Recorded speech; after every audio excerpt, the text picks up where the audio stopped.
السلام عليكم ورحمة الله وبركاته. الحمد لله والصلاة والسلام على رسول الله وعلى آله وأصحابه أجمعين أما بعد.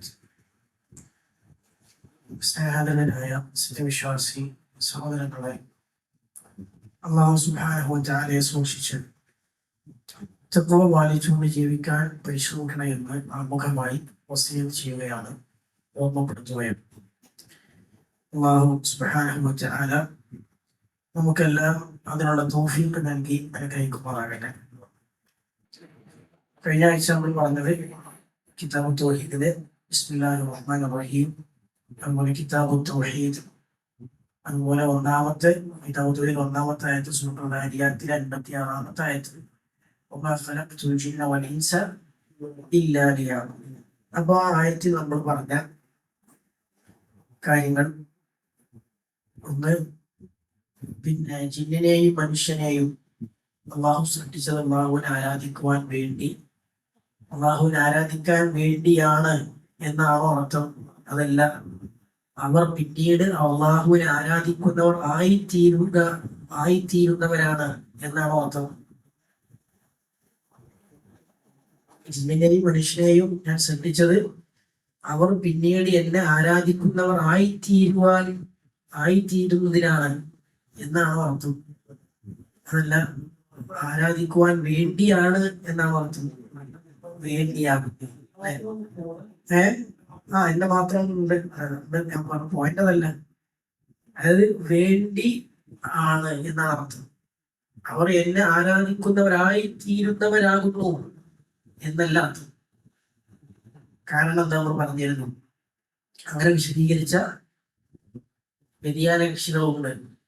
Lab ലിയഅ്ബുദു എന്ന് പറഞ്ഞാൽ ലാബു തഅലീൽ അല്ല,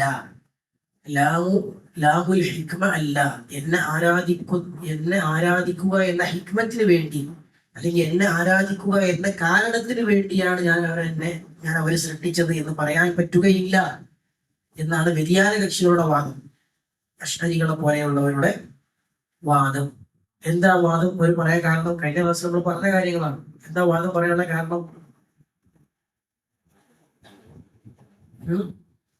അവരെന്തുകൊണ്ടാ വാദം പറഞ്ഞു? അല്ലാഹു സുബ്ഹാനഹു വ തആലയുടെ പ്രവർത്തനങ്ങൾക്ക് ഹിക്മത്ത് ഉണ്ടെന്ന് പറയാൻ പറ്റൂല എന്നാണ് അവരുടെ വാദം. അല്ലാഹു സുബ്ഹാനഹു വ തആല ഹിക്മത്തിന് വേണ്ടിയല്ല ഒന്നും പ്രവർത്തിക്കുന്നത്. അള്ളാഹുവിന്റെ പ്രവർത്തനങ്ങൾക്ക് ഹിക്മത്തൊന്നുമില്ല. അള്ളാഹു മുജറദ് മശീഅ, അള്ളാഹു ഉദ്ദേശിക്കുന്നു ചെയ്യുന്നു. അതിന് പ്രത്യേകിച്ച് ഹിക്മത്തും കാരണങ്ങളൊന്നും ഇല്ല. കാരണമുണ്ട്, ഹിക്മത്തുണ്ട് എന്നൊക്കെ പറഞ്ഞാൽ അത് അള്ളാഹു ഒരു കാരണത്തിന് ആവശ്യക്കാരനായി എന്ന അർത്ഥം വരുന്നതാണ് അവരുടെ കണ്ടെത്തൽ. പക്ഷെ ഒരിക്കലും ശരിയല്ല. കൃത്യമായ കാരണങ്ങൾക്ക് വേണ്ടി, ഹിക്മത്തിന് വേണ്ടി പ്രവർത്തിക്കലാണ് പരിപൂർണത. ഒരാൾ വെറുതെ എന്തെങ്കിലും കാട്ടിക്കൂട്ടലാണോ പൂർണ്ണത? അല്ല, കൃത്യമായ ന്യായങ്ങളും കാരണങ്ങളും മുൻനിർത്തി പ്രവർത്തിക്കലാണോ പൂർണ്ണത? കാര്യങ്ങൾക്കും കാരണങ്ങൾക്കും വേണ്ടി പ്രവർത്തിക്കലാണ് പൂർണ്ണത. വെറുതെ എന്തെങ്കിലും കാട്ടിക്കൂട്ടല് അത് ഭ്രാന്തുള്ള പരിപാടിയാണ്, ഭ്രാന്തുള്ളവരുടെ പരിപാടി. അല്ലാഹു സുബ്ഹാനഹു വ തആലയെ പിന്നെ തൻസീഹ് ചെയ്യണം, പരിശുദ്ധനാക്കണം എന്നാണ് അവരുടെ ആഗ്രഹം. പക്ഷെ അവർ ചെന്നുപെട്ടത് അള്ളാഹുവിനെ ഇകഴ്ത്തുന്ന പണിയിലാണ് എന്ന് നമുക്ക് മനസ്സിലാക്കാൻ സാധിക്കും. അപ്പൊ അവിടെ ലിയഅ്ബുദു എന്ന് പറഞ്ഞാൽ എന്നെ ആരാധിക്കുവാൻ വേണ്ടി എന്ന് തന്നെയാണ് അർത്ഥം. ആ കാരണത്തിന് വേണ്ടി, ആ ഹിക്മത്തിന് വേണ്ടി എന്ന് തന്നെയാണ് അവിടെ അർത്ഥം. ഇനി അതുപോലെ ഈ ആയത്ത് എന്ന് പറഞ്ഞ കാര്യമാണ്, മനുഷ്യരെ പോലെ ജിന്നുകൾക്ക് മതനിയമങ്ങൾ ബാധകമാണോ? അല്ലേ, ബാധകമാണ്. അല്ലെ, മനുഷ്യനെയും ജിന്നിനെയും സൃഷ്ടിച്ചത് എന്നെ ആരാധിക്കുവാനാണ് എന്നാണ് അല്ലാഹു സുബ്ഹാനഹു വ തആല പറഞ്ഞത്. ഇനി ജിന്നുകൾക്ക് അവർ ചെയ്യുന്ന പാപങ്ങൾക്ക് നരകവും ശിക്ഷയും ഒക്കെ ഉണ്ടോ? പരലോകത്ത് ഉണ്ട് എന്നുള്ളത് പിന്നെ കുറച്ച് പണ്ഡിതന്മാരുടെ അഭിപ്രായമാണോ, ഭൂരിഭാഗം പണ്ഡിതന്മാരുടെ അഭിപ്രായമാണോ, ഏകാഭിപ്രായമാണോ? അല്ല, ഏകാഭിപ്രായമാണ്. ജിന്നുകൾക്ക് അവർ ചെയ്യുന്ന തിന്മകളിൽ, ശിർക്കിൽ, വ്യതിയാനങ്ങളിൽ തിന്മകളിൽ അവർക്ക് നരകമുണ്ട് എന്നത് മുസ്ലിം ഉമ്മത്തിലെ അഹ്ലുസുന്നയുടെ ഉലമാക്കൾക്കിടയിൽ ഇജ്മാ ഉള്ള വിഷയമാണ്, തർക്കമില്ല. ഇനി ജിന്നുകൾ അവർ ചെയ്യുന്ന നല്ല കാര്യങ്ങൾക്ക് അവർക്ക് പ്രതിഫലമുണ്ട്, സ്വർഗമുണ്ടോ, ആ വിഷയം ഉണ്ടോ ഇല്ലേ? എന്താ ആദ്യം ഉത്തരം എന്താ? ഉണ്ട്. അത് ഏകാഭിപ്രായമാണോ, ന്യൂനപക്ഷ പണ്ഡിതരുടെ അഭിപ്രായമാണോ, ഭൂരിപക്ഷ പണ്ഡിതരുടെ അഭിപ്രായമാണോ? അത് ഭൂരിപക്ഷ പണ്ഡിതരുടെ അഭിപ്രായമാണ്, അത് ഏകാഭിപ്രായമല്ല. നമ്മൾ കഴിഞ്ഞ ക്ലാസ്സിൽ പറഞ്ഞതാണ്, അത് ഭൂരിഭാഗം പണ്ഡിതരുടെ അഭിപ്രായമാണ്, ആ വിഷയത്തിൽ ഏകാഭിപ്രായം ഇല്ല. അപ്പോൾ പിന്നെ സ്വർഗം ഇല്ലെങ്കിൽ നല്ല ജിന്നുകൾക്ക് എന്താ പരലോകത്ത്? നരകം, അവർക്ക് നരകശിക്ഷ ലഭിക്കാതെ അള്ളാഹു അവരെ നശിപ്പിക്കും, മരിപ്പിക്കും എന്നാണ് ന്യൂനപക്ഷം അഹ്ലുസുന്നയിൽപ്പെട്ട ന്യൂനപക്ഷം പണ്ഡിതന്മാരുടെ അഭിപ്രായം. അഹ്ലുസുന്നയിൽപ്പെട്ട ഭൂരിപക്ഷ പണ്ഡിതന്മാരുടെ അഭിപ്രായം അല്ല, അവർക്കും സ്വർഗവും സ്വർഗത്തിലെ അനുഭൂതികളും ഉണ്ട്, അത് അവർക്ക് അള്ളാഹു അനുഭവിപ്പിക്കും. അതാണ് ശരിയായ അഭിപ്രായവും. ഇനി നമ്മൾ അടുത്തത്, ഈ ആയത്തിലുള്ള അടുത്തൊരു വാക്ക് ലിയഅ്ബുദൂനി, അല്ലേ, എന്നെ ആരാധിക്കുവാൻ വേണ്ടി എന്നാണ് അതിന്റെ അർത്ഥം. ആ വാക്കിന്റെ നേരെ അർത്ഥം എന്താണ്? എന്നെ ആരാധിക്കുവാൻ വേണ്ടി. ലിയഅ്ബുദൂനി എന്നാണ് ശരിക്ക്. ആ യാഇനെ കളഞ്ഞതാണ്. വിശുദ്ധ ഖുർആനിൽ ഒരുപാട് സ്ഥലത്ത് എന്ത് ചെയ്യും? യാഇനെ കളയും. അത് ഒരു സാഹിത്യ ശൈലിയാണ്. ആ യാഇനെ കളഞ്ഞിട്ടുണ്ട് എന്നതിനെ സൂചിപ്പിക്കാനാണ് നൂനിന് കസ്റ് കൊടുത്തത്. മനസ്സിലായോ? നൂനിന് നമ്മൾ ഖുർആനിൽ നോക്കിയാൽ ലിയഅ്ബുദൂനി നൂനിന് കസ്റാണ് ഉണ്ടാവുക. അവിടെ യാ ഇല്ലെങ്കിൽ ആ നൂനിന് എന്താ വരിക? ഫത്ഹാണ് വരിക. ലിയഅ്ബുദൂന എന്ന് ഫത്ഹാണ് വരിക. മനസ്സിലായില്ലേ? അവിടെ യാ കളഞ്ഞിട്ടുണ്ട് എന്നതിന്റെ അടയാളമാണ് നൂനിന് എന്ത് വന്നത്? കസ്റ് വന്നത്. അപ്പോൾ എന്നെ ആരാധിക്കുവാൻ വേണ്ടി ആണ് ഞാൻ അവരെ, അതിനാൽ എന്നെ ആരാധിക്കുവാൻ വേണ്ടി അല്ലാതെ ജിന്നിനെയും മനുഷ്യനെയും ഞാൻ സൃഷ്ടിച്ചിട്ടില്ല എന്ന് അല്ലാഹു സുബ്ഹാനഹു വ തആല പറഞ്ഞു. അപ്പൊ ഇവിടെ ഒന്ന് നമ്മൾ പറഞ്ഞു ലീ എന്ന് ലാമിന് അർത്ഥം വെച്ചപ്പോ പിന്നെ വചനശാസ്ത്രത്തിന്റെ ഇൽമുൽ കലാമിന്റെ ആളുകൾക്ക് ഒരു തെറ്റുപറ്റി. ഇതിനേക്കാളും വലിയ അപകടം അവർക്ക് സംഭവിച്ചത് എവിടെയെന്ന് വെച്ചാൽ ഇബാദത്തിന് അർത്ഥം വെച്ചു കൊടുത്ത് വലിയ അപകടം സംഭവിച്ചു. ലിയഅ്ബുദൂനി എന്ന് പറഞ്ഞാൽ ഇബാദത്താണല്ലോ, അല്ലെ, എന്നെ ഇബാദത്ത് ചെയ്യുവാൻ.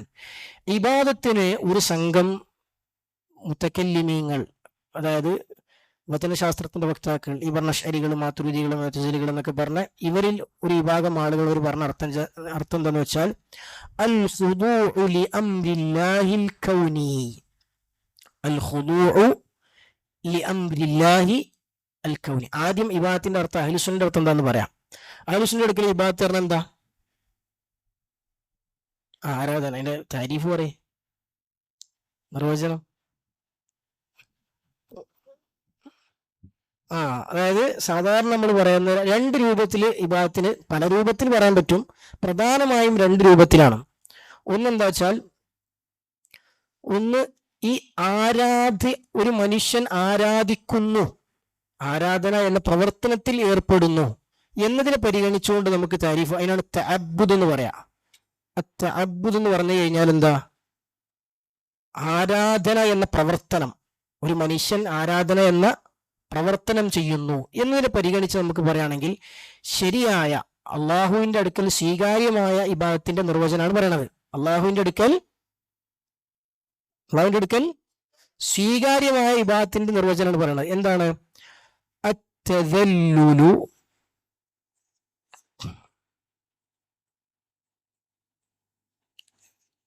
ലില്ലാഹി ബിംതിസാലി, ഇതൊന്നും കേട്ടോ, ബിംതിസാലി അവാമിരിഹി, ഇത് എഴുതുന്നില്ല, വജ്തിനാബി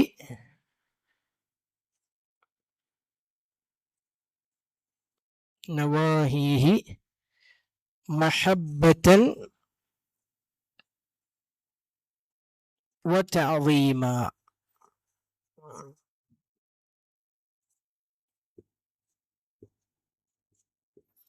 എന്തങ്ങനെ പറഞ്ഞാൽ അത്തദല്ലുൽ, എന്താ തദല്ലുൽ എന്ന് പറഞ്ഞാൽ? കീഴ്വണക്കം. തദല്ലുൽ എന്ന് പറഞ്ഞാൽ കീഴ്വണക്കം, കീഴ്വണങ്ങലാണ്. ലില്ലാഹി, ആർക്ക്? അള്ളാഹുവിന് കീഴ്വണങ്ങുക. അപ്പൊ അള്ളാഹു അല്ലാത്തവർക്കുള്ള കീഴ്വണക്കം ഈ ഇബാദത്തിന്റെ പരിധിയിൽ വരൂല. എങ്ങനെ? ബിംതിസാലി അവാമിരിഹി. എന്താ ഇംതിസാൽ എന്ന് പറഞ്ഞാൽ? അനുസരിക്കുക, ശിരസ വഹിക്കുക. എന്താ ശിരസ വഹിക്കേണ്ടത്? അവാമിരിഹി. എന്താ അവാമിർ? കൽപ്പനകൾ. അവന്റെ എന്ന് വെച്ചാൽ അള്ളാഹുവിന്റെ കൽപ്പനകൾ ശിരസ വഹിച്ചുകൊണ്ടും വജ്തിനാബ്. എന്താ ഇജ്തിനാബ്? ഉപേക്ഷിക്കുക, ഒഴിവാക്കുക. ഒഴിവാക്കിക്കൊണ്ടും എന്ത്? നവാഹിഹി. എന്താ നവാഹി? വിലക്കുകൾ. അവന്റെ വിലക്കുകൾ, അള്ളാഹുവിന്റെ വിലക്കുകൾ ഒഴിവാക്കിക്കൊണ്ടും അള്ളാഹുവിന്റെ കൽപ്പനകൾ ശിരസ വഹിച്ചുകൊണ്ടും അള്ളാഹുവിന് കീഴൊതുങ്ങലാണ് എന്ത്? ആരാധന. പക്ഷെ രണ്ട് കാര്യത്തിന്റെ കൂടെ വേണം. ഒന്ന് മഹബത്താണ്. എന്താ മഹബത്ത് പറഞ്ഞാൽ? അള്ളാഹുവിനോടുള്ള സ്നേഹം വേണം. രണ്ടാമത് തഅവീമാണ്. എന്താ തഅവീം? ബഹുമാനം വേണം. അപ്പൊ അള്ളാഹുവിനോടുള്ള സ്നേഹത്തോടെയും ബഹുമാനത്തോടെയും അവന്റെ കൽപ്പനകൾ ശിരസ വഹിക്കുകയും വിലക്കുകൾ വെടിയുകയും ചെയ്തുകൊണ്ട് അള്ളാഹുവിന് കീഴൊതുങ്ങുക. അതാണ് ഇബാദത്ത്. അതാണ് ഇബാദത്ത് എന്ന് പറഞ്ഞാൽ. മനസ്സിലായില്ലേ? എന്താണ്? ആർക്ക് കീഴൊതുങ്ങലാണ്? അള്ളാഹുവിന് കീഴൊതുങ്ങുക. എങ്ങനെ കീഴൊതുങ്ങേണ്ടത്? എങ്ങനെയാണ്? വിലക്കുകൾ വെടിഞ്ഞുകൊണ്ടും കൽപ്പനകൾ അനുസരിച്ചുകൊണ്ടും. അല്ലെ, കൽപ്പനകൾ അനുസരിച്ചുകൊണ്ടും വിലക്കുകൾ വെടിഞ്ഞുകൊണ്ടും. നമ്മുടെ മാനസികാവസ്ഥ എന്താവണം? അള്ളാഹുവിനോട് സ്നേഹത്തോടെയും ബഹുമാനത്തോടെയും ആകണം. അപ്പം സ്നേഹ ബഹുമാനത്തോടുകൂടി അള്ളാഹുവിന്റെ മുമ്പിൽ അവന്റെ കൽപ്പനകൾ ശിരസ വഹിക്കുകയും വിലക്കുകൾ വെടിയുകയും ചെയ്തുകൊണ്ട് അള്ളാഹുവിന്റെ മുമ്പിൽ കീഴൊതുങ്ങൽ. അതാണെന്ത്? ഇബാദത്ത്. ഇനി അപ്പൊ ഇങ്ങനെ പറഞ്ഞാൽ നമ്മള് ഇതിപ്പോ എന്താ? ഒരു വ്യക്തി ചെയ്യുന്ന ഒരു മനുഷ്യനെങ്ങനെ ആരാധിക്കാൻ. അപ്പൊ അവരെന്താ ചെയ്യണമെന്ന് വെച്ചാൽ ഇതാണ് ചെയ്യണത്. മനസ്സിലായില്ലേ? ഈ ആരാധനയുടെ ഇനങ്ങളെല്ലാം കടന്നു വരുന്ന ഒരു താരീഫുണ്ട്. നിസ്കാര വിഭാഗത്താണ്, നോമ്പ് വിഭാഗത്താണ്, പ്രാർത്ഥന വിഭാഗത്താണ്. ഇതൊക്കെ കടന്നു വരുന്നൊരു നിർവചനം. അതാണ് നമ്മൾ സാധാരണ പറയലേ, അൽ മുതഅബ്ബദു ബിഹിയെ പരിഗണിച്ച് എന്തിലൂടെ അള്ളാഹുവിനെ ആരാധിക്കുന്നു എന്നതിനെ പരിഗണിച്ച് പറഞ്ഞ താരീഫ്. അൽ മുതഅബ്ബദു ബിഹി പറഞ്ഞാൽ എന്താ? എന്തുകൊണ്ട് എന്തിലൂടെ അള്ളാഹുവിനെ ആരാധിക്കുന്നു, എന്തിലൂടെ അള്ളാഹുവിനെ ആരാധിക്കുന്നു. അതാണ് സാധാരണ നമ്മൾ പറയല് ഇസ്മുൻ ജാമിഉൻ ലികുല്ലി മാ യുഹിബ്ബുഹുല്ലാഹു വയർലാഹു. അറിയില്ലേ? കേട്ടിട്ടില്ലേ? കേട്ടാണ്, മറന്നാണ്. ഇസ്മുൻ ജാമിഉൻ എന്ന് പറഞ്ഞാൽ ഇസ്മുൻ ജാമിഉൻ എന്ന് പറഞ്ഞാൽ ഉൾക്കൊള്ളുന്ന ഒരു നാമം. ഇസ്മുൻ ജാമി എന്ന് പറഞ്ഞാൽ ഉൾക്കൊള്ളുന്ന ഒരു നാമം. എന്ത് ഉൾക്കൊള്ളുന്ന നാമം? ഇസ്മുൻ ജാമിഉൻ ലികുല്ലി മാ യുഹിബ്ബുഹുല്ലാഹു വയർലാഹ്. അള്ളാഹു ഇഷ്ടപ്പെടുകയും തൃപ്തിപ്പെടുകയും ചെയ്യുന്ന എല്ലാറ്റിനെയും ഉൾക്കൊള്ളുന്ന ഒരു നാമം. അതെന്തൊക്കെ ഉണ്ടാവും? മിനൽ അഅമാലി വൽ അഖ്വാലി അസ്സാഹിറത്തി വൽ ബാത്തിന. പ്രത്യക്ഷവും പരോക്ഷവുമായ വാക്കുകളും പ്രവർത്തനങ്ങളും അതൊക്കെ അതിൽ പെടും. മനസ്സിലായില്ലേ? പ്രത്യക്ഷവും പരോക്ഷവുമായ വാക്കുകളും പ്രവർത്തനങ്ങളും എല്ലാം ഉൾക്കൊള്ളുന്ന, അള്ളാഹു ഇഷ്ടപ്പെടുകയും തൃപ്തിപ്പെടുകയും ചെയ്യുന്ന എല്ലാറ്റിനെയും ഉൾക്കൊള്ളുന്ന നാമമാണെന്ത്? ഇബാദത്ത്. പ്രത്യക്ഷമായ വാക്ക് ഉദാഹരണം, പ്രത്യക്ഷമായ വാക്കിന് ഉദാഹരണം പറയും. ഇബാദത്താവുന്ന ഖുർആൻ ഓതുക, പിന്നെ ദിക്ർ ചെല്ലുക, പിന്നെ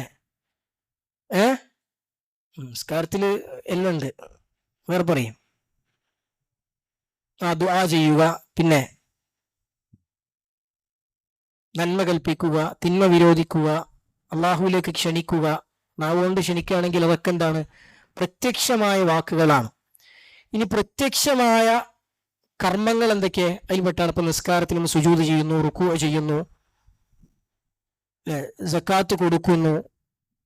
ഇതൊക്കെ എന്താ? ഹജ്ജിന് വേണ്ടി യാത്ര ചെയ്യലും അതിന്റെ പോക്കും കാര്യങ്ങളൊക്കെ എന്താ? അതൊക്കെ പ്രത്യക്ഷമായ പ്രവർത്തനങ്ങളാണ്. ഇനി പരോക്ഷമായ വാക്കുകൾ, അതിന് പരോക്ഷമായ പ്രവർത്തനങ്ങൾ എന്താ?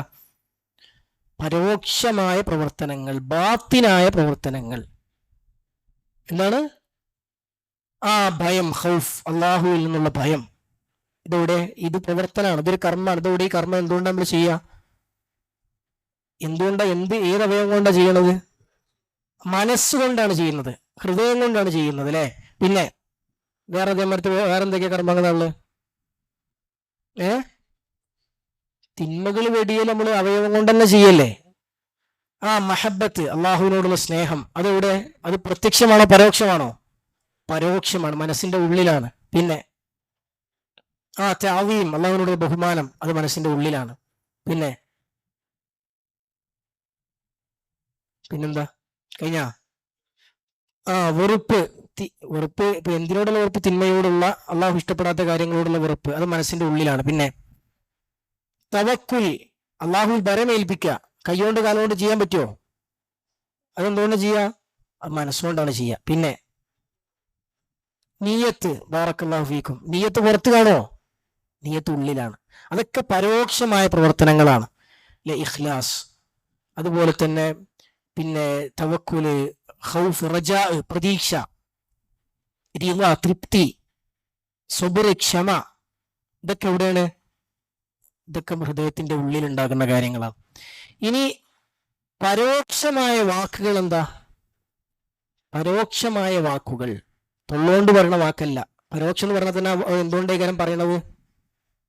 ഹൃദയം കൊണ്ട് പറയുന്ന വാക്കുകൾ. ഏതാ? അല്ല, ശുക്ർ പ്രവർത്തനാണ്. ഷഹാദത്ത്, ഷഹാദത്ത് തൊള്ളുകൊണ്ടും പറയണം. അതായത് വിശ്വാസകാര്യങ്ങളാണ്. വിശ്വാസകാര്യങ്ങൾ, അള്ളാഹുവിലുള്ള വിശ്വാസം, മലക്കുള്ള വിശ്വാസം, പ്രവാചകന്മാരുടെ വിശ്വാസം. ഇബ്രാഹിം നബിയിൽ ഞാൻ വിശ്വസിക്കുന്നു. ഇത് നമ്മൾ തൊള്ളുകൊണ്ട് പറഞ്ഞിട്ടില്ല ഒരാള്, എന്നാൽ നമ്മൾ വിശ്വാസിയല്ലേ. പക്ഷെ ഇത് എവിടെ പറയണം? വിശ്വാസിയാണെങ്കിൽ മനസ്സുകൊണ്ട് അവൻ പറയണം. മനസ്സുകൊണ്ടുള്ള പറച്ചിലാണ് എന്ത് പറയണത്? വിശ്വാസം. മനസ്സിലായില്ലേ? മനസ്സുകൊണ്ട് ഒരു കാര്യം നമ്മൾ അംഗീകരിച്ച് പറഞ്ഞാൽ അതിനാണ് വിശ്വസിക്കുക എന്ന് പറയാം. പരലോകവും സ്വർഗവും നരകവും ഖബറും ഇതൊക്കെ നമ്മൾ ഇങ്ങനെ പറഞ്ഞാലേ വിശ്വാസിയാവുള്ളൂ.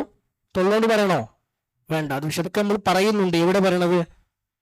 മനസ്സുകൊണ്ട് നമ്മൾ പറയുന്നുണ്ട്. ഞാൻ ഖബർ ശിക്ഷയിൽ വിശ്വസിക്കുന്നു, ഞാൻ സ്വർഗത്തിൽ വിശ്വസിക്കുന്നു, ഞാൻ നരകമുണ്ടെന്ന് വിശ്വസിക്കുന്നു, അള്ളാഹുവിന്റെ സിഫാത്ത് ഉണ്ടെന്ന് ഞാൻ വിശ്വസിക്കുന്നു. അത് മനസ്സുകൊണ്ടുള്ള പറച്ചിലാണ്.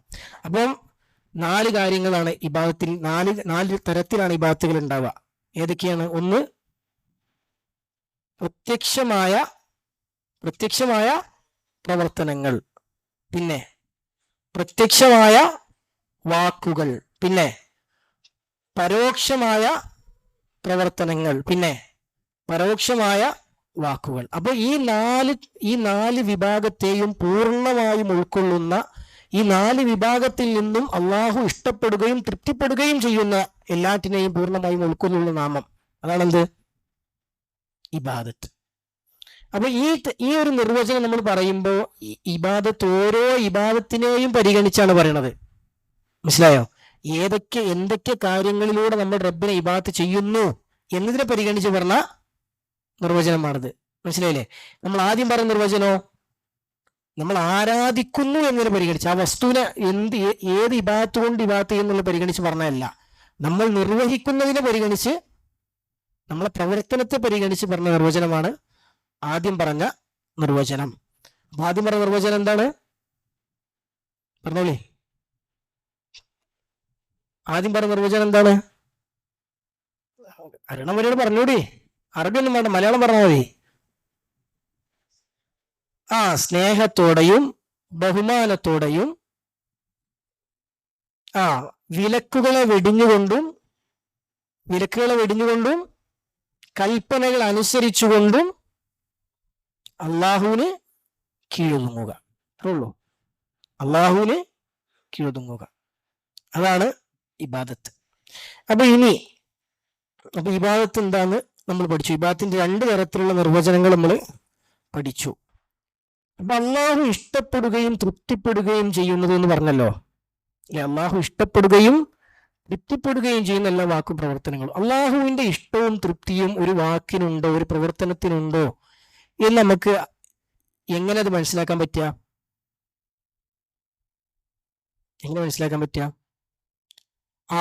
ബാറക്കല്ലാഹു ഫീക്കും, മാഷാ അല്ലാഹ്. അതായത് അള്ളാഹു എന്റെ റസൂൽ ഇത് പഠിപ്പിച്ചിട്ടുണ്ടോ?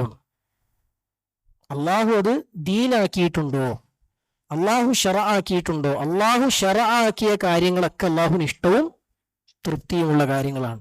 അള്ളാഹു ഷറആക്കാത്ത കാര്യങ്ങളൊന്നും അള്ളാഹുവിന് ഇഷ്ടവും തൃപ്തിയും ഇല്ലാത്ത കാര്യങ്ങളാണ്. അപ്പൊ അള്ളാഹു ഇഷ്ടപ്പെടുകയും തൃപ്തിപ്പെടുകയും ചെയ്യുന്ന എന്ന് പറഞ്ഞാൽ നമുക്ക് കുറച്ചും കൂടി ചുരുക്കി പറയുകയാണെങ്കിൽ അള്ളാഹു എൻ്റെ റസൂലും പഠിപ്പിച്ചാന്ന് പറയാം. മനസ്സിലായില്ലേ? അവര് മതമാക്കിയ എന്ന് നമുക്ക് പറയാം. അപ്പൊ അള്ളാഹുവിന്റെ റസൂലും ദീനായി നമുക്ക് പഠിപ്പിച്ചു തന്നത് എന്താണോ ആ കൽപ്പനകളാണ് ശിരസ വഹിക്കേണ്ടത്, ആ വിലക്കുകളാണ് വെടിയേണ്ടത്. അങ്ങനെയുള്ള പ്രത്യക്ഷവും പരോക്ഷവുമായ വാക്കുകളും പ്രവർത്തനങ്ങളുമാണ് എന്ത്? ഇബാദത്ത് എന്ന് പറഞ്ഞാൽ. ഇനി ലിയഅ്ബുദൂനി എന്ന് പറഞ്ഞാൽ എന്നെ ആരാധിക്കുവാൻ വേണ്ടി മാത്രമാണ് എന്നാണ് നമ്മൾ അർത്ഥം വെച്ചത് അല്ലേ? എന്നെ ആരാധിക്കുവാൻ വേണ്ടി മാത്രമാണ് ജിന്നുകളെയും മനുഷ്യനെയും ഞാൻ സൃഷ്ടിച്ചത്. എന്നെ മാത്രം ആരാധിക്കുവാൻ വേണ്ടി മാത്രമാണ് എന്ന ആയത്തിന്റെ പദാർത്ഥത്തിലില്ല. ആയത്തിന്റെ പദാർത്ഥത്തിൽ എന്തില്ല? എന്നെ മാത്രം ആരാധിക്കുവാൻ വേണ്ടി മാത്രമാണെന്നുണ്ടോ? ഇല്ല, എന്നെ ആരാധിക്കുവാൻ വേണ്ടി മാത്രമാണെന്നേ ഉള്ളൂ. മനസ്സിലായില്ലേ? പക്ഷേ ഇമാം കെൽബി റഹിമഹുല്ലയെ പോലെയുള്ള താബിഈങ്ങളിൽപ്പെട്ട പ്രമുഖരായ പണ്ഡിതന്മാർ എന്ത് ചെയ്തിട്ടുണ്ട്? യഅ്ബുദൂനി എന്നതിനെ യുവഹിദൂനി എന്ന് തഫ്സീർ ചെയ്തിട്ടുണ്ട്. യുവഹിദൂനി, യുവഹിദൂനി പറഞ്ഞാൽ എന്നെ മാത്രം, എന്നെ ഏകനാക്കിക്കൊണ്ട് ആരാധിക്കുവാൻ. അപ്പോ ആ തഫ്സീർ പരിഗണിക്കുമ്പോൾ നമുക്ക് എന്തർത്ഥം കിട്ടും? എന്നെ മാത്രം ആരാധിക്കുവാൻ വേണ്ടി മാത്രമാണ് ജിന്നിനെയും മനുഷ്യനെയും ഞാൻ സൃഷ്ടിച്ചത്. ഇമാം ബുഖാരി റഹിമഹുല്ലയും ഈ ആയത്തിന് താഴെ ലിയഅ്ബുദൂനി ഐ യുവഹിദൂനി എന്ന് ഇമാം ബുഖാരിയും എന്ത് ചെയ്തിട്ടുണ്ട്? തന്റെ സ്വഹീഹിൽ ആ അർത്ഥം പറഞ്ഞത് കാണാൻ പറ്റും. അപ്പോ ലിയഅ്ബുദൂനി എന്ന് പറഞ്ഞാൽ എന്തർത്ഥാന്നുള്ളത്? എന്നെ മാത്രം ആരാധിക്കുക എന്നാണുള്ളത്. അതിലാർക്കും എതിരഭിപ്രായം ഉണ്ടാവില്ല. അള്ളാഹുവിനെ ആരാധിക്കുക എന്ന് പറഞ്ഞാൽ അള്ളാഹുവിനെ മാത്രം ആരാധിക്കുക എന്നുള്ള ആർക്കേ എതിരഭിപ്രായം ഉണ്ടാവുമോ? ഇല്ല, അതെല്ലാവരും അംഗീകരിക്കുന്ന കാര്യം തന്നെയാണ്. ഇനി ഇവിടെ അടുത്തത് ലിയഅ്ബുദൂനി എന്ന് പറഞ്ഞതിൽ ചില മുൻഗാമികൾ അതിനെ വിശദീകരിച്ചത് എങ്ങനെ വെച്ചാൽ ഇല്ലാ ലിആമുറഹും വഅൻഹാഹും. ഇല്ലാ ലിയഅ്ബുദൂനി എന്നല്ല പറഞ്ഞത്, എന്നെ ആരാധിക്കുവാൻ വേണ്ടി മാത്രമാണ്. ചില സലഫുകൾ അതിനെ വിശദീകരിച്ചപ്പോൾ എങ്ങനെ വെച്ചാൽ ഇല്ലാ ലിആമുറഹും വഅൻഹാഹും. എന്താ ആമുറഹും വഅൻഹാഹും എന്ന് പറഞ്ഞാൽ? അവരോട് കൽപ്പിക്കുവാനും വിലക്കുവാനും. അതായത് ഞാൻ അവരെ സൃഷ്ടിച്ചത് ഞാൻ അവരോട് കൽപ്പിക്കുവാനും ഞാൻ അവരോട് വിലക്കുവാനും വേണ്ടി മാത്രമാണ് എന്ന് ചില മുൻഗാമികൾ എന്ത് ചെയ്തിട്ടുണ്ട്? ഈ ആയത്തിനെ വിശദീകരിച്ചിട്ടുണ്ട്. അപ്പോ അതിന്റെ ഉദ്ദേശം എന്താ വെച്ചാൽ, അല്ലാഹു സുബ്ഹാനഹു വ തആല കൽപ്പിക്കലും വിരോധിക്കലും അത് മാത്രം ഉണ്ടായാൽ അള്ളാഹുവിന്റെ സൃഷ്ടിപ്പിന്റെ ലക്ഷ്യമാവൂന്ന് വെച്ചാൽ ആവൂല. ഞാൻ അവരോട് കൽപ്പിക്കുകയും വിരോധിക്കുകയും ചെയ്ത് അവരെന്നെ അനുസരിക്കാൻ എന്നും കൂടി വെക്കുമ്പോൾ എന്ത് ചെയ്യുള്ളൂ? അതാണ് അതിന്റെ ഉദ്ദേശം. ആ തഫ്സീറിന്റെ ഉദ്ദേശം എന്താണ്? ഞാൻ അവരോട് കൽപ്പിക്കുകയും വിലക്കുകയും ചെയ്യുകയും ഫയുതീഊനി, അങ്ങനെ അവരെന്നെ അനുസരിക്കുകയും ചെയ്യാൻ വേണ്ടിയാണ് ഞാൻ അവരെ സൃഷ്ടിച്ചിട്ടുള്ളത്. മനസ്സിലായില്ലേ? അപ്പോ അവിടെ അങ്ങനെ അല്ലാതെ അള്ളാഹു കൽപ്പിച്ചും വിരോധിച്ചും കൽപ്പിക്കുന്ന അള്ളാഹുവിന്റെ കൽപ്പനയും വിരോധനവും വരൽ മാത്രമാണോ അള്ളാഹുവിന്റെ സൃഷ്ടിപ്പിന്റെ ലക്ഷ്യം? അല്ല, എന്തുകൂടി ലക്ഷ്യമുണ്ട്? ആ കൽപ്പനയും വിരോധനവും അനുസരിക്കുന്ന ആളുകൾ ഇവിടെ ഉണ്ടാകണം, അല്ലെ? അതല്ല അള്ളാഹുവിന്റെ ലക്ഷ്യം. കൽപ്പനയും വിരോധം അനുസരിക്കുന്ന ആളുകൾ ഉണ്ടാകണം. അപ്പോ ഞാൻ അവരോട് കൽപ്പിക്കാനും വിലക്കുവാനും എന്ന് പറഞ്ഞാൽ ഞാൻ അവരോട് കൽപ്പിക്കുകയും വിലക്കുകയും ചെയ്ത് അവരെന്നെ അനുസരിക്കുവാൻ എന്നവിടെ ഉദ്ദേശമുണ്ട്. അതുപോലെ തന്നെ വേറെ ചില മുൻഗാമികൾ ഈ ആയത്തിന് അർത്ഥം പറഞ്ഞപ്പോൾ എങ്ങനെ പറഞ്ഞതെന്ന് വെച്ചാൽ, പിന്നെ ഈ ആയത്ത് അവർ എന്നർത്ഥം വെച്ചു. അവര് ഞാൻ ജിന്നുകളെയും മനുഷ്യരെയും സൃഷ്ടിച്ചത് സൗഭാഗ്യത്തിന്റെയും തൗഫീഖിന്റെയും വക്താക്കൾ എന്നെ ആരാധിക്കുവാൻ വേണ്ടി മാത്രമാണ്. അപ്പോ സൗഭാഗ്യം കിട്ടിയ തൗഫീഖ് ലഭിച്ച ആളുകൾ എന്നെ ആരാധിക്കുവാൻ വേണ്ടി മാത്രമാണ് ഞാൻ അവരെ സൃഷ്ടിച്ചത് എന്ന് ചില മുൻഗാമികൾ ഈ ആയത്തിന് അർത്ഥം വെച്ചിട്ടുണ്ട്. അപ്പോ ഇവിടെ സത്യത്തിൽ എന്താ സംഭവിച്ചെന്ന് വെച്ചാൽ, അത് മനസ്സിലാവണമെങ്കിൽ നമ്മൾ ആദ്യം മനസ്സിലാക്കേണ്ടത്, അത് മാത്രമല്ല ഈ നമ്മൾ ഇനി പറയാൻ പോണ കുറേ കാര്യങ്ങൾ മനസ്സിലാക്കാൻ നമ്മൾ മനസ്സിലാക്കേണ്ട ഒരു പോയിന്റ് ഉണ്ട്. അതെന്താന്ന് വെച്ചാൽ അള്ളാഹു സുബ്ഹാനഹു വ തആലയുടെ ഉദ്ദേശം, അള്ളാഹുവിന്റെ ഉദ്ദേശം ഇറാദത്തുള്ള, അള്ളാഹുവിന്റെ ഉദ്ദേശം രണ്ട് തരത്തിലുണ്ട്. പിന്നെ അതായത് അള്ളാഹുവിന്റെ ഇറാദത്ത് രണ്ട് തരത്തിലുണ്ട്. അള്ളാഹുവിന്റെ ഉദ്ദേശം എത്ര തരത്തിലുണ്ട്? ഇറാദത്ത് രണ്ട് തരത്തിലുണ്ട്. അതായത് ഒന്ന് ഇറാദ ശർഇയ്യ എന്ന് പറയും.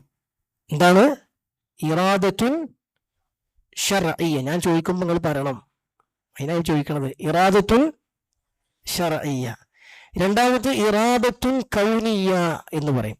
ഇറാദത്തുൻ കൗനിയ്യ. എന്താ ഇറാദ ശർഇയ്യ എന്ന് പറഞ്ഞാൽ? ശർഇയ്യായ മതപരമായ അള്ളാഹുവിന്റെ ഉദ്ദേശം. എന്താ ഇറാദത്തുൻ കൗനിയ്യ എന്ന് പറഞ്ഞാൽ? കൗൻ, പ്രപഞ്ചം. കൗൻ എന്ന് പറഞ്ഞാൽ പ്രപഞ്ചമാണ്. അപ്പൊ ഇറാദത്തുൻ കൗനിയ്യ എന്ന് പറഞ്ഞാൽ പ്രാപഞ്ചികമായ അള്ളാഹുവിന്റെ ഉദ്ദേശം. അപ്പൊ അള്ളാഹുവിന് മതപരമായ ഉദ്ദേശവുമുണ്ട്, പ്രാപഞ്ചികമായ ഉദ്ദേശവും ഉണ്ട്. അപ്പൊ ചെയ്യേ ഇനി എന്താ ഇറാദത്തുൻ ശർഇയ്യ എന്ന് പറഞ്ഞാൽ? അള്ളാഹു സുബ്ഹാനഹു വ തആല ഇഷ്ടപ്പെടുകയും തൃപ്തിപ്പെടുകയും ചെയ്യുന്ന കാര്യങ്ങളൊക്കെ ഇറാദത്തുൻ ശർഇയ്യത്താണ്. മനസ്സിലായില്ലേ? അള്ളാഹു ഇഷ്ടപ്പെടുകയും തൃപ്തിപ്പെടുകയും ചെയ്യുന്ന കാര്യങ്ങളൊക്കെ എന്താണ്? ഇറാദത്തുൻ ശർഇയ്യ. മതപരമായി അള്ളാഹു ഉദ്ദേശിച്ച കാര്യങ്ങളാണ്, അള്ളാഹുവിന് ഇഷ്ടമുള്ളതെല്ലാം. എന്നാൽ അള്ളാഹു സുബ്ഹാനഹു വ തആല സംഭവിക്കാൻ ഉദ്ദേശിച്ച കാര്യങ്ങളൊക്കെ എന്താണ്? ഇറാദത്തുൻ കൗനിയ്യത്താണ്. മനസ്സിലാവേ? അള്ളാഹു പ്രപഞ്ചത്തിൽ സംഭവിക്കണമെന്ന് എന്തൊക്കെ കാര്യങ്ങൾ ഉദ്ദേശിച്ചിട്ടുണ്ടോ അതൊക്കെ എന്താണ്? ഇറാദത്തുൻ കൗനിയ്യ. അപ്പോ ഇറാദത്തുൻ ശർഇയ്യ എന്ന് പറഞ്ഞാൽ എന്താണ്? അള്ളാഹുവിന് ഇഷ്ടമുള്ള കാര്യങ്ങളൊക്കെ ഇറാദത്തുൻ ശർഇയ്യ. ശർഇ ദീൻ അള്ളാഹ്ക്ക് ഇഷ്ടമുള്ള കാര്യമാണ്. മനസ്സിലായില്ലേ? എന്നാൽ ഇറാദത്തുൻ കൗനിയ്യ എന്ന് പറഞ്ഞാലോ സംഭവിക്കണമെന്ന് അല്ലാഹു തീരുമാനിച്ച കാര്യങ്ങളൊക്കെ ഇറാദത്തുൻ കൗനിയ്യത്താണ്. അപ്പൊ സംഭവിക്കണമെന്ന് അല്ലാഹു ഉദ്ദേശിച്ച കാര്യങ്ങളെല്ലാം അള്ളാഹുവിന് ഇഷ്ടമുള്ളതായിക്കൊള്ളുന്നുണ്ടോ? ഇല്ല. ഭൂമി ലോകത്ത് അള്ളാഹ്ക്ക് ഇഷ്ടമില്ലാത്ത ഒരുപാട് കാര്യങ്ങൾ ഉണ്ടാകുന്നുണ്ട്, സംഭവിക്കുന്നുണ്ട്, ഇല്ലേ? അതൊക്കെ ആരുദ്ദേശിച്ചാ സംഭവിക്കണത്? അള്ളാഹു ഉദ്ദേശിച്ചിട്ട്. അള്ളാഹു ഉദ്ദേശിക്കാതെ ഭൂമിയിൽ എന്തുണ്ടാവോ? ഒന്നും ഉണ്ടാവില്ല. എന്നാൽ സംഭവിക്കുന്ന എല്ലാ കാര്യങ്ങളും റബ്ബിന് ഇഷ്ടമുള്ളതാണോ? അല്ലെ? ഇവിടെ കുഫ്ർ നടക്കുന്നുണ്ട്, തിന്മകൾ നടക്കുന്നുണ്ട്, ഹറാമുകൾ നടക്കുന്നുണ്ട്, ഇബ്ലീസ് പണിയെടുക്കുന്നുണ്ട്. അപ്പോ പിന്നെ ഇതൊക്കെ അള്ളാഹുവിന് ഇഷ്ടമുള്ളതാണോ? അല്ല. മനസ്സിലായില്ലേ? എന്നാൽ നേരെ തിരിച്ച് അള്ളാഹു സുബ്ഹാനഹു വ തആല ഇഷ്ടപ്പെടുന്ന എല്ലാ കാര്യങ്ങളും ഭൂമിയിൽ സംഭവിച്ചോളുന്നുണ്ടോ? അതുമില്ല. അള്ളാഹു സുബ്ഹാനഹു വ തആലക്ക് പിന്നെ അള്ളാഹു സുബ്ഹാനഹു വ തആലക്ക് നിസ്കാരം ഇഷ്ടമാണ്. ഭൂമിയിൽ എല്ലാവരും നിസ്കരിക്കണ്ടോ? ഇല്ല. തൗഹീദ് ഇഷ്ടമാണ്. എല്ലാ മനുഷ്യനും തൗഹീദിലാണോ? അല്ല. അപ്പൊ നമ്മൾ വേർതിരിച്ച് മനസ്സിലാക്കണം. അള്ളാഹുവിന്റെ ഉദ്ദേശം രണ്ട് തരത്തിലുണ്ട്. ഒന്ന് ഇറാദത്തുൻ ശർഇയ്യ, മതപരമായി അള്ളാഹുവിന്റെ ഉദ്ദേശം. അത് അള്ളാഹുവിന് ഇഷ്ടമുള്ള കാര്യങ്ങളൊക്കെ അള്ളാഹു മതപരമായി ഉദ്ദേശിക്കുന്ന കാര്യങ്ങളാണ്. മതപരമായി അള്ളാഹുവിന് അതൊക്കെ ഉദ്ദേശമുണ്ട്, അതൊക്കെ ഉണ്ടാകണമെന്ന്. മതപരമായി ഉണ്ടാകണമെന്നല്ല, അതൊക്കെ അള്ളാഹുവിന് ഉദ്ദേശമുണ്ട്. എന്നാൽ പ്രാപഞ്ചികമായി അള്ളാഹുവിന്റെ ഉദ്ദേശമുണ്ട്. അതെന്താണ്? ഭൂമി ലോകത്ത് നടക്കുന്ന എല്ലാ കാര്യങ്ങളും അള്ളാഹുവിന്റെ പ്രാപഞ്ചികമായ ഉദ്ദേശത്തിന്റെ ഭാഗമാണ്. അത് സംഭവിക്കണമെന്ന് അള്ളാഹു ഉദ്ദേശിച്ചതാണ്. അപ്പോൾ ഈ സംഭവിക്കണമെന്ന ഉദ്ദേശത്തിന് മശീഅത്ത് എന്ന് പറയാം. അള്ളാഹുവിന്റെ മശീഅത്ത് പ്രകാരമാണ് ലോകത്തെല്ലാം സംഭവിക്കുന്നത്. അള്ളാഹിന്റെ മശീഅത്തില്ലാതെ ലോകത്തൊന്നും നടക്കണില്ല. മനസ്സിലായില്ലേ? എന്നാൽ അള്ളാഹുവിന് ഇഷ്ടമുള്ള കാര്യങ്ങൾക്ക് നമ്മളെന്താ പറയാ? മഹബത്ത് എന്ന് പറയാം. മനസ്സിലായില്ലേ? അപ്പോൾ അള്ളാഹു സുബ്ഹാനഹു വ തആല മതപരമായി ഒരു കാര്യം ഉദ്ദേശിച്ചു എന്ന് പറയുന്നിടത്ത് നമുക്ക് അള്ളാഹു അതിന് ഇഷ്ടപ്പെട്ടു എന്ന് പറയാൻ പറ്റും. ഒരു പ്രശ്നമില്ല. മനസ്സിലായില്ലേ? മനസ്സിലായോ? ഇപ്പൊ നിസ്കാരം അള്ളാഹു മതപരമായി അള്ളാഹു ഉദ്ദേശിക്കുന്ന കാര്യമാണ്. അവിടെ നമ്മളെ മതപരമായി ഉദ്ദേശിക്കുന്ന പദായിട്ട് മാറ്റി നമുക്ക് അവിടെ എന്ത് വെച്ചുകൊടുക്കാം? ഇഷ്ടപ്പെടുന്ന കാര്യമാണെന്ന് വെച്ചുകൊടുക്കാം. ഒരു പ്രശ്നമില്ല. മനസ്സിലായില്ലേ? എന്നാൽ അള്ളാഹു സുബ്ഹാനഹു വ തആല പിന്നെ ഭൂമി ലോകത്ത് സംഭവിക്കണമെന്ന് ഉദ്ദേശിക്കുന്ന കാര്യം അവിടെ എല്ലായിടത്തും നമുക്ക് ഇഷ്ടപ്പെടുന്നത് വെക്കാൻ പറ്റുമോ? പറ്റൂല. അവിടെ അള്ളാഹു ഉദ്ദേശിച്ചു എന്ന് മാത്രമേ വെക്കാൻ പറ്റുള്ളൂ. അള്ളാഹു സംഭവിക്കാൻ ഉദ്ദേശിച്ചു, അള്ളാഹുവിന്റെ മശീഅത്തുണ്ടായി എന്ന് മാത്രമേ അവിടെ വെക്കാൻ പറ്റുകയുള്ളൂ. ഇത് നമ്മൾ എന്തിനാ പറയണെന്നറിയോ? ഈ ആയത്തിൽ നമ്മൾ പറഞ്ഞില്ലേ, ലിയഅ്ബുദനി അഹ്ലുസ് സഅാദത്തി വത്തൗഫീഖ്. ചില മുൻഗാമികൾ അർത്ഥം വെച്ചത് അങ്ങനെയാണ്, ഞാൻ ജിന്നുകളെയും മനുഷ്യരെയും സൃഷ്ടിച്ചത് സൗഭാഗ്യം സിദ്ധിച്ചവർ, തൗഫീഖ് ലഭിച്ചവർ എന്നെ ആരാധിക്കുവാൻ വേണ്ടി മാത്രമാണ് എന്ന് പറഞ്ഞാൽ, തൗഫീഖ് ലഭിച്ചവർ മാത്രം അള്ളാഹുവിനെ ആരാധിക്കുക എന്നുള്ളത് അള്ളാഹുവിന്റെ മതപരമായ ഉദ്ദേശമാണോ അതല്ല പ്രാപഞ്ചികമായ ഉദ്ദേശമാണോ? തൗഫീഖ് ലഭിച്ചവർ മാത്രം അള്ളാഹുവിനെ ആരാധിക്കുക എന്നുള്ളത് അള്ളാഹു മതപരമായി ഉദ്ദേശിച്ചതാണോ പ്രാപഞ്ചികമായി ഉദ്ദേശിച്ചതാണോ? പ്രാപഞ്ചികമായി ഉദ്ദേശിച്ചതാണ്. മതപരമായി അല്ലാണ്ട് ഉദ്ദേശം എന്താ? എല്ലാവരും അല്ലാതെ ഇബാദത്ത് ചെയ്യണം എന്നാണ്. മനസ്സിലായില്ലേ? മതപരമായ അള്ളാഹുവിന്റെ ഉദ്ദേശം എല്ലാവരും അള്ളാഹുവിനെ ഇബാദത്ത് ചെയ്യണം എന്നാണ്. പ്രാപഞ്ചികമായ അള്ളാഹുവിന്റെ ഉദ്ദേശം തൗഫീഖ് ലഭിച്ചവർ മാത്രം അള്ളാഹുവിനെ ഇബാദത്ത് ചെയ്യണം, അള്ളാഹുവിനെ തൗഹീദ് ചെയ്യണം എന്നുള്ളതാണ്. അപ്പോ ഈ മുൻഗാമികൾ നമ്മൾ പറഞ്ഞല്ലോ, ഈ ലിയഅ്ബുദനി അഹ്ലുസ് സഅാദത്തി വത്തൗഫീഖ് എന്ന അർത്ഥം വെച്ച മുൻഗാമികൾ ഈ ആയത്തിൽ അള്ളാഹു സുബ്ഹാനഹു വ തആലയുടെ ഉദ്ദേശം അത് ഏതർത്ഥത്തിലേക്കാണ് കൊണ്ടുപോയത്? പ്രാപഞ്ചികമായ ഉദ്ദേശം എന്ന അർത്ഥത്തിലേക്കാണ് കൊണ്ടുപോയത്. പക്ഷെ ഈ ആയത്തിന് ഏറ്റവും ആപ്റ്റായ, ഏറ്റവും ശരിയായ ഉദ്ദേശം അർത്ഥം എന്താണ്? അള്ളാഹുവിന്റെ മതപരമായ ഉദ്ദേശമാണ്. അള്ളാഹുവിന്റെ മതപരമായ ഉദ്ദേശമാണ്. അതായത് ലോകത്തുള്ള മനുഷ്യരും ജിന്നുകളും ഒക്കെ, എല്ലാ മനുഷ്യരും ജിന്നുകളും എന്നെ മാത്രം ആരാധിക്കുവാൻ വേണ്ടി മാത്രമാണ് ഞാൻ അവരെ സൃഷ്ടിച്ചത് എന്ന് പറഞ്ഞാൽ അത് മതപരമായ പടച്ചവന്റെ ഉദ്ദേശം എന്താ? എല്ലാ ജിന്നും മനുഷ്യരൊക്കെ എന്നെ ആരാധിക്കണം. അതായത് അള്ളാഹു സുബ്ഹാനഹു വ തആല അവരെ സൃഷ്ടിച്ചു. എന്തിനു വേണ്ടി? അവർ അള്ളാഹുവിനെ ആരാധിക്കുവാൻ. അപ്പൊ ആരാധന ഉണ്ടാകുന്നത് ആരിൽ നിന്നാണ്? സൃഷ്ടികളിൽ നിന്നാണ്. സൃഷ്ടിപ്പുണ്ടായ ആരിൽ നിന്നാണ്? അള്ളാഹുവിൽ നിന്നാണ്. അപ്പോ അള്ളാഹു സൃഷ്ടിപ്പ് അവരിൽ നിർവഹിച്ചു. എന്തിന്? ആരാധന അവർ നിർവഹിക്കുവാൻ. അപ്പോ ആരാധന അവർ നിർവഹിക്കണം എന്നുള്ളത് അള്ളാഹു മതപരമായി ഉദ്ദേശിച്ചതാണ്. അതുകൊണ്ടാണ് അള്ളാഹു എല്ലാവരോടും കൽപ്പിച്ചത്, നിങ്ങൾ എന്നെ ആരാധിക്കൂ എന്നുള്ളത് പറയാൻ കാരണം എന്താ? മതപരമായി എല്ലാവരും ചെയ്യണം എന്നാണ് അള്ളാഹുവിന്റെ ഉദ്ദേശം. പക്ഷെ പ്രാപഞ്ചികമായി എല്ലാവരിൽ നിന്ന് സംഭവിക്കണമെന്ന് പഠിച്ച ഉദ്ദേശിക്കണോ? ഇല്ല. അത് പഠിച്ചോണ്ട് തൗഫീഖ് കിട്ടിയ ആളുകളിൽ നിന്ന് മാത്രം സംഭവിക്കണം എന്നാണ് പ്രാപഞ്ചികമായ അള്ളാഹുവിന്റെ തീരുമാനം, അള്ളാഹുവിന്റെ ഉദ്ദേശം. മനസ്സിലായില്ലേ?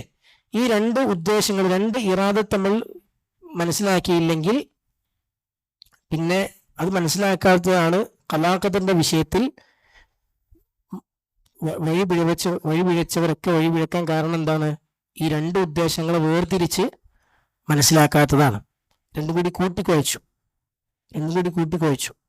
അള്ളാഹുവിന്റെ ഖലാഖദിനെ നിഷേധിച്ച ആളുകൾ പറഞ്ഞാൽ എന്താ? അള്ളാഹുവിന് ഖലാഖദർ ഉണ്ടെന്ന് പറഞ്ഞു കഴിഞ്ഞാൽ പിന്നെ അള്ളാഹുവിനെ ധിക്കരിക്കുന്നതും അള്ളാഹുവിനെ കുഫ്ർ ചെയ്യുന്നതും അള്ളാഹു സുബ്ഹാനഹു വ തആല പറഞ്ഞതിനെതിരായി ചെയ്യുന്നതൊക്കെ പടച്ചോൻ ഉദ്ദേശിച്ചു എന്ന് പറയേണ്ടി വരൂലേ? അപ്പൊ അത് ശരിയാവില്ലല്ലോ. എന്നിട്ട് അതിന്റെ പേരിൽ പടച്ചോൻ ശിക്ഷിക്കുക എന്ന് പറയില്ലേ? അപ്പൊ അത് ശരിയാവില്ലല്ലോ എന്നവർ പറഞ്ഞു. അപ്പൊ അവര് അള്ളാഹുവിന്റെ പ്രാപഞ്ചികമായ ഉദ്ദേശം മാത്രമേ മുഖവിലേക്ക് എടുത്തിട്ടുള്ളൂ. അപ്പോ ഖലാഖദിനെ നിഷേധിക്കാൻ അവർ കാരണമായത് എന്താ? അള്ളാഹുവിന്റെ മതപരമായ ഉദ്ദേശം എന്നൊരു ഉദ്ദേശം പടച്ചവനുണ്ട് എന്നുള്ളതിന് എന്ത് ചെയ്തു? അവര് വിസ്മരിച്ചു കളഞ്ഞു. അള്ളാഹു സുബ്ഹാനഹു വ തആലക്ക് ഖലാഖദർ ഉണ്ട്, അള്ളാഹു നിശ്ചയിച്ച, അള്ളാഹു തീരുമാനിച്ചതാണ് ഇവിടെ നടക്കുന്നതെല്ലാം എന്ന് പറഞ്ഞു കഴിഞ്ഞാൽ പിന്നെ കുഫർ അള്ളാഹു ഉദ്ദേശിച്ചു എന്ന് പറയേണ്ടി വരില്ലേ? ശിർക്ക് അള്ളാഹു ഉദ്ദേശിച്ചു എന്ന് പറയേണ്ടി വരില്ലേ എന്ന് ചോദിച്ചു. അപ്പോഴുള്ള മറുപടി എന്താ? ശിർക്കും കുഫറും സംഭവിക്കണമെന്ന് പടച്ചോൻ ഉദ്ദേശിച്ചിട്ടുണ്ട്, പക്ഷെ അത് മതമാണെന്ന്, അത് അള്ളാഹുവിന് ഇഷ്ടമുള്ളതാണെന്ന് അതിലേക്ക് അള്ളാഹു എന്ത് ചെയ്തിട്ടില്ല? ഉദ്ദേശിച്ചിട്ടില്ല. ഈ നേരെ തിരിച്ച് അടിമകൾക്ക് പിന്നെ എന്തില്ല? ചോയ്സ് ഇല്ല, ശക്തിയില്ല. അവർ പിന്നെ മജ്ബൂരികളാണ്, അള്ളാഹു സുബ്ഹാനഹു വ തആല ഉദ്ദേശം മാത്രമേ ഉള്ളൂ എന്ന് പറഞ്ഞ ആളുകൾക്ക് സംഭവിച്ചത് എന്താ? അവർ പറഞ്ഞു അടിമകൾക്ക് സ്വാതന്ത്ര്യമുണ്ട് എന്ന് പറഞ്ഞു കഴിഞ്ഞാൽ അള്ളാഹു സുബ്ഹാനഹു വ തആല അള്ളാഹു ഉദ്ദേശിക്കാത്ത കാര്യങ്ങൾ സൃഷ്ടികൾ എന്ത് ചെയ്തു? അള്ളാഹുവിന്റെ പ്രപഞ്ചത്തിൽ ചെയ്തു എന്ന് വരൂലേ? അള്ളാഹു ശിർക്കും കുഫ്റും അല്ലാഹു ഉദ്ദേശിക്കുന്നുണ്ടോ? ഇല്ല. ശിർക്കും കുഫ്റും അല്ലാഹു ഉദ്ദേശിക്കണില്ല. അപ്പൊ പിന്നെ സൃഷ്ടികൾ ശിർക്കും കുഫ്റും ചെയ്യണില്ലേ? അപ്പൊ അവർ പറഞ്ഞു അത് പടച്ചോൻ തന്നെ എന്ത് ചെയ്യാണ്? അവർക്കൊണ്ട് ചെയ്യിപ്പിക്കണം. അല്ലെങ്കിൽ പടച്ചോനെതിരായ കാര്യം പടച്ചോന്റെ പ്രപഞ്ചത്തിൽ നടക്കല്ലേ, അത് പടച്ചോനെ കുറിച്ച് പറയാൻ പാടില്ലല്ലോ എന്നാണ് അവർ പറഞ്ഞത്. അപ്പൊ രണ്ടുദ്ദേശം ഉണ്ടെന്ന് പറഞ്ഞാൽ മതി, പ്രശ്നം കഴിഞ്ഞു. ശരി, പ്രാപഞ്ചികമായി പടച്ചോനത് സംഭവിച്ചോട്ടെ എന്ന് സംഭവിക്കണമെന്ന് ഉദ്ദേശിച്ചിട്ടുണ്ട്. മതപരമായി പടച്ചോൻ ചെയ്തിട്ടില്ല, അത് ഉദ്ദേശിച്ചിട്ടില്ല. അപ്പൊ ആ കലാഖദറുമായി ബന്ധപ്പെട്ട വിഷയങ്ങൾ, വ്യതിയാനങ്ങൾക്കെല്ലാമുള്ള സുപ്രധാനമായ ഒരു ഉത്തരവാണ് അള്ളാഹുവിന് രണ്ട് ഉദ്ദേശമുണ്ട്. ഒന്ന് പ്രാപഞ്ചികമായ ഉദ്ദേശമാണ്, ഭൂമി ലോകത്ത് സംഭവിക്കണമൊക്കെ അള്ളാഹുവിന്റെ മശീഅത്ത് പ്രകാരമാണ്. ആ മശീഅത്ത് അള്ളാഹുവിന് ഇഷ്ടമുള്ളതും ഉണ്ടാകാം, ഇഷ്ടമില്ലാത്തതും ഉണ്ടാകാം. മറ്റൊരു ഉദ്ദേശം അള്ളാഹുവിന്റെ മതപരമായ ഉദ്ദേശമാണ്. അത് അള്ളാഹുവിന് ഇഷ്ടമുള്ള കാര്യങ്ങൾ മാത്രമാണ്. അത് സംഭവിക്കുകയും ചെയ്യാം, സംഭവിക്കാതിരിക്കുകയും ചെയ്യാം. മനസ്സിലായില്ലേ? അപ്പൊ ഇന്നൊരു ചോദ്യം, അള്ളാഹു സുബ്ഹാനഹു വ തആല മനുഷ്യരെയും ജിന്നുകളെയും സൃഷ്ടിച്ചത് എന്ത് ഹിക്മത്തിന് വേണ്ടിയാ? എന്ത് ഹിക്മത്തിന് വേണ്ടിയാ? സൃഷ്ടികൾ അള്ളാഹുവിനെ ആരാധിക്കാൻ വേണ്ടിയാണ്. അപ്പൊ സൃഷ്ടികൾ അള്ളാഹുവിനെ ആരാധിക്കാൻ വേണ്ടിയാണ് പടച്ചോൻ സൃഷ്ടിച്ചത്. എന്നിട്ട് പടച്ചോൻ അതിനു വേണ്ടി സൃഷ്ടിച്ചിട്ട് സൃഷ്ടികൾ എല്ലാവരും അള്ളാഹുവിനെ ആരാധിക്കുന്നുണ്ടോ? ഉണ്ടോ? ഇല്ല. അപ്പൊ അള്ളാഹു സുബ്ഹാനഹു വ തആല കാര്യത്തിന് വേണ്ടി സൃഷ്ടിക്കുക, അത് സംഭവിക്കാതിരിക്കുക, അത് അള്ളാഹിനെ കുറിച്ചുള്ള പോരായ്മല്ലേ? അള്ളാഹിനെ കുറിച്ച് പറയാൻ പറ്റുമോ? എന്തതിന്റെ ഉത്തരം? അതാണ് ബാറക്കല്ലാഹു ഫീക്കും. ഇപ്പൊ നമ്മൾ പറഞ്ഞാണുള്ള മറുപടി, ഇപ്പൊ നമ്മൾ പറഞ്ഞതാണ് അതിനുള്ള മറുപടി. സൃഷ്ടികൾ അള്ളാഹുവിനെ ആരാധിക്കാൻ വേണ്ടിയാണ് അള്ളാഹുവിനെ സൃഷ്ടിച്ചെന്ന് പറയുമ്പോൾ സൃഷ്ടികൾ അള്ളാഹുവിനെ ആരാധിക്കുക എന്ന മതപരമായ ഉദ്ദേശത്തിന് വേണ്ടിയാണ് അള്ളാഹുവിനെ സൃഷ്ടിച്ചത്. മനസ്സിലായില്ലേ? അല്ലാതെ സൃഷ്ടികൾ എല്ലാവരും അള്ളാഹുവിനെ ആരാധിക്കണം എന്നുള്ളത് തീരുമാനിച്ചിട്ടുണ്ടോ? അങ്ങനെ സംഭവിക്കണം തീരുമാനിച്ചിക്കണോ? ഇല്ല. സൃഷ്ടികൾ അത് ചെയ്യണമെന്ന് പടച്ചോൻ എങ്ങനെ ഉദ്ദേശിച്ചു? മതപരമായി ഉദ്ദേശിച്ചു. അള്ളാഹു സൃഷ്ടികൾ അത് ചെയ്യുന്നതിന് ഇഷ്ടപ്പെട്ടു. മനസ്സിലായേ? അത്ര അതിനർത്ഥമുള്ളൂ. സൃഷ്ടികൾ എല്ലാവരും ചെയ്യലാണ് പടച്ചവന് ഇഷ്ടം. മനസ്സിലായി? സൃഷ്ടികൾ എല്ലാവരും ചെയ്യുക എന്നുള്ളത് പടച്ചവന് ഇഷ്ടമാണ്. പക്ഷേ പടച്ചവൻ എന്ത് ചെയ്യില്ല, അത് സംഭവിക്കണം എന്ന് പടച്ചവൻ ഉദ്ദേശിച്ചിട്ടില്ല. മനസ്സിലായില്ലേ? അപ്പോ അതാണ് നമ്മൾ പറഞ്ഞത്, അള്ളാഹു സൃഷ്ടിപ്പ് അവരിൽ നിർവഹിച്ചു. എന്തിന്? അവർ ആരാധന നിർവഹിക്കുവാൻ. അപ്പൊ അവർക്ക് സ്വാതന്ത്ര്യമുണ്ട്. സ്വാതന്ത്ര്യം എന്ന് പറഞ്ഞാൽ ചെയ്യാം, ചെയ്യാതിരിക്കാം. പക്ഷെ അള്ളാഹു സുബ്ഹാനഹു വ തആല ചെയ്യണം എന്നുള്ളതാണ് മതപരമായ റബ്ബിന്റെ ഉദ്ദേശം. പ്രാപഞ്ചികമായി എല്ലാവരും ചെയ്യണമെന്ന് പടച്ചോൻ ഉദ്ദേശിച്ചിട്ടില്ല. മനസ്സിലായില്ലേ? ഇനി ഇത് നമുക്ക് സൂറത്തു ദുഫാന്റെ 39-ാമത്തെ ആയത്തിൽ അല്ലാഹു സുബ്ഹാനഹു വ തആല പറയുന്നുണ്ട്, വമാ ഖലഖ്നസ് സമാവാതി വൽ അർദ വമാ ബൈനഹുമാ ലാഇബീൻ. ആകാശങ്ങളും ഭൂമിയും അതിനിടയിലുള്ളതെല്ലാം നാം സൃഷ്ടിച്ചത് കളിതമാശയായിട്ട് അല്ല. മാ ഖലഖ്നാഹുമാ ഇല്ലാ ബിൽ ഹഖ്. ന്യായപ്രകാരമല്ലാതെ, ഹഖ് പ്രകാരമല്ലാതെ, സത്യപ്രകാരമല്ലാതെ നാം അതിനെയൊന്നും സൃഷ്ടിച്ചിട്ടില്ല. അപ്പൊ എന്താണ് ബിൽ ഹഖ്? ന്യായപ്രകാരമാണ് സൃഷ്ടിച്ചത് പറഞ്ഞാൽ രണ്ട് കാര്യങ്ങളാണ്. ഒന്നാമത്തെ കാര്യം എന്താ വെച്ചാൽ ഹഖ്ഉൻ ഉരീദ മിൻഹും, അവരിൽ നിന്നും പടച്ചവനെ ഉദ്ദേശിക്കുന്ന ഒരു ന്യായമുണ്ട്, ഹഖുണ്ട്. അതെന്താ? സൃഷ്ടികളിൽ നിന്ന് പടച്ചവനുള്ളൊരു അവകാശമുണ്ട്. എന്താ? ആരാധന. രണ്ടാമത് അവരെ കൊണ്ട് പടച്ചവനൊരു ന്യായമായ ഉദ്ദേശമുണ്ട്, സൃഷ്ടികളെ കൊണ്ട് ചെയ്യാൻ. അതെന്താ? രക്ഷയും ശിക്ഷയും കൊടുക്കുക, പ്രതിഫലം കൊടുക്കുക. തിന്മകൾക്ക് ശിക്ഷ കൊടുക്കുക, നന്മകൾക്ക് പ്രതിഫലം നൽകുക. ഇത് അവരെ കൊണ്ടുള്ള അള്ളാഹുവിന്റെ ന്യായമാണ്, അള്ളാഹുവിന്റെ ഹക്കാണ്. അവർ അള്ളാഹുവിന് കൊടുക്കേണ്ട ഹക്ക് എന്താ? അള്ളാഹുവിനെ ഇബാദത്ത് ചെയ്യുക എന്നുള്ളതാണ്. ശരിയല്ലേ? അത് പരലോകം സംവിധാനിക്കുക എന്നുള്ളത്, അള്ളാഹു സുബ്ഹാനഹു വ തആല സ്വർഗവും നരകവും സംവിധാനിക്കുക എന്നുള്ളത് പ്രതിഫലം നൽകുക, ശിക്ഷ നൽകുക എന്നുള്ളത് അല്ലാഹു സുബ്ഹാനഹു വ തആല ഈ ആകാശഭൂമികൾ മുഴുവൻ സൃഷ്ടിച്ചതിന്റെ ഒരു ന്യായം എന്താ? സൃഷ്ടികൾക്ക് അല്ലാഹു എന്ത് കൊടുക്കണം? പ്രതിഫലം നൽകണം, ശിക്ഷയും രക്ഷയും നൽകുക എന്നുള്ള അല്ലാഹുവിന്റെ ഒരു ന്യായമാണ്, ഒരു ഹക്കാണ്. മറ്റൊന്ന്, സൃഷ്ടികളിൽ ഇന്ന് പടച്ചവനുള്ള ഹക്കാണ് എന്ത്? സൃഷ്ടികൾ അവനെ ഇബാദത്ത് ചെയ്യുക, ആരാധിക്കുക എന്നുള്ളത്. അപ്പോ ഇനി വേറൊരു വിഷയം, അല്ലാഹു സുബ്ഹാനഹു വ തആല മതപരമായി ഉദ്ദേശിക്കാത്ത കാര്യങ്ങൾ പ്രാപഞ്ചികമായി ഉദ്ദേശിക്കൂലേ? മതപരമായി പടച്ചോൻ ഉദ്ദേശമില്ലാത്ത കാര്യങ്ങൾ പ്രാപഞ്ചികമായി സംഭവിക്കണമെന്ന് പടച്ചോൻ ഉദ്ദേശിക്കൂലേ? ഉദ്ദേശിക്കും അല്ലെ? അങ്ങനെ ഉദ്ദേശിക്കും. അപ്പൊ എന്തുകൊണ്ടാണ് അള്ളാഹു അങ്ങനെ ഉദ്ദേശിക്കുന്നതിന്റെ പിന്നിലുള്ള കാരണം എന്താണ്? അതിന്റെ ഹിക്മത്ത് എന്താണ്?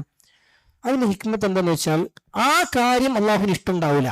കുഫ്ർ സംഭവിക്കുക അള്ളാഹുക്ക് ഇഷ്ടമല്ല, ഷിർക്ക് സംഭവിക്കുക അള്ളാഹുവിന് ഇഷ്ടമല്ല, ഒരാൾ അള്ളാഹുവിനെ ധിക്കരിക്കുക അള്ളാഹുവിന് ഇഷ്ടമല്ല. പക്ഷേ കുഫ്റും ഷിർക്കും തിന്മകളും അതിലൂടെ സംഭവിക്കുന്ന പല കാര്യങ്ങളുമുണ്ട്. ഉദാഹരണം പറഞ്ഞാൽ, ഇവിടെ ഷിർക്കും കുഫ്റും ഒക്കെ സംഭവിക്കാനുള്ള സാഹചര്യവും ഇബ്ലീസും വഴിവേപ്പിക്കലും ഒക്കെ ഉള്ളത് കൊണ്ടാണ് നല്ല മനുഷ്യന്മാർക്ക് പരലോകത്ത് എന്ത് കിട്ടുന്നത്? സ്വർഗത്തിൽ വലിയ പ്രതിഫലം കിട്ടുന്നത്. ഒരാൾ കുഫ്റും ഷിർക്കും സംഭവിച്ചു പോയാലേ അവരെ പിന്നെ എന്ത് ചെയ്യാൻ പറ്റുള്ളൂ? അതിൽ നിന്ന് തൗബ ചെയ്ത് മടങ്ങാൻ പറ്റുള്ളൂ. ആ തൗബ ആർക്ക് ഇഷ്ടമാണ്? അള്ളാഹുവിന് ഇഷ്ടമാണ്. ഹറാമുകൾ ഒരാൾ ജീവിതത്തിൽ സംഭവിച്ചു പോയാലേ പഠിച്ചവർക്ക് എന്ത് ചെയ്യാൻ പറ്റുള്ളൂ? പുറത്തെടുക്കാൻ പറ്റുള്ളൂ. പുറത്തെടുക്കാൻ ആർക്ക് ഇഷ്ടമാണ്? അള്ളാഹുവിന് ഇഷ്ടമാണ്. ഇബ്ലീസ് പറഞ്ഞ ഒരു സൃഷ്ടി ഭൂമി ലോകത്തെല്ലാം ഇബ്ലീസിനെ പടച്ചിട്ടില്ലെങ്കിൽ പിന്നെ ഇബ്ലീസ് മനുഷ്യന്മാരെ വഴിപിഴപ്പിക്കുമോ? വഴിപിഴക്കില്ല. വഴി പിഴപ്പിക്കുന്ന ഇബ്ലീസ് ഉണ്ടായിരിക്കെ ഇബ്ലീസിനോട് ജിഹാദ് ചെയ്ത് നന്മയിൽ ഉറച്ചു നിൽക്കുന്നവനാണ് പരലോകത്ത് എന്തുള്ളത്? വലിയ പ്രതിഫലം ഉള്ളത്. ആ വലിയ പ്രതിഫലം ആ അടിമകൾക്ക് കൊടുക്കണം എന്ന് ആർക്ക് ഉദ്ദേശമുണ്ട്? അള്ളാഹുവിന് ഉദ്ദേശമുണ്ട്. അപ്പൊ അതിനു വേണ്ടി അള്ളാഹു ഇബ്ലീസിനെ സൃഷ്ടിച്ചു. അപ്പൊ ഇബ്ലീസ് ഉണ്ടായതിൽ പഠിച്ചോന് ഇഷ്ടമുള്ളതാണോ? ഇബ്ലീസിന് പഠിച്ചോന് ഇഷ്ടമുണ്ട്? ഇല്ല. പക്ഷെ ഇബ്ലീസ് ഉണ്ടായതിലൂടെ സംഭവിക്കുന്ന ഈ നന്മകളൊക്കെ പഠിച്ചോന് ഇഷ്ടമാണ്. അപ്പൊ അള്ളാഹുവിന് ഇഷ്ടമില്ലാത്ത കാര്യങ്ങൾ സംഭവിക്കണമെന്ന് റബ്ബ് തീരുമാനിച്ചത് തന്നെയും എന്തിനാ? അതിനെ തുടർന്ന് വരുന്ന അള്ളാഹു ഇഷ്ടമുള്ള കാര്യങ്ങൾ സംഭവിക്കാൻ വേണ്ടിയാണ്. ആ കാര്യത്തെ ഇഷ്ടമുണ്ടാവില്ല, പക്ഷെ കാര്യമുള്ളത് കൊണ്ട് അതിന് തുടർന്ന് വരുന്ന കാര്യങ്ങൾ ആർക്ക് ഇഷ്ടമാണ്? റബ്ബിന് ഇഷ്ടമാണ്. മനസ്സിലായി? അപ്പം ഒരു മുസീബത്ത് ഉണ്ടായി, മനുഷ്യന്മാർക്ക് മുസീബത്ത് ഉണ്ടാക്കുക എന്നുള്ളത് എല്ലാവർക്കും ഇഷ്ടമുള്ള കാര്യമാണോ? ഇല്ല. അള്ളാഹു കാരുണ്യവാനാണ്. പക്ഷെ അള്ളാഹു മുസീബത്ത് കൊടുക്കണം എന്തിനാ? ആ മുസീബത്തിലൂടെ വേറെ കുറെ അതിനെ തുടർന്ന് വരുന്ന വേറെ കുറെ നന്മകളുണ്ട്. ഒരു നല്ല മനുഷ്യനാണെങ്കിൽ അത് ക്ഷമിക്കും, ക്ഷമക്ക് പരലോകത്ത് വലിയ പ്രതിഫലമുണ്ട്, പാപങ്ങൾ പൊറുക്കും, ദർജകൾ ഉയർത്തും. ഇതൊക്കെ പഠിച്ചോന് ഇഷ്ടമാണ്.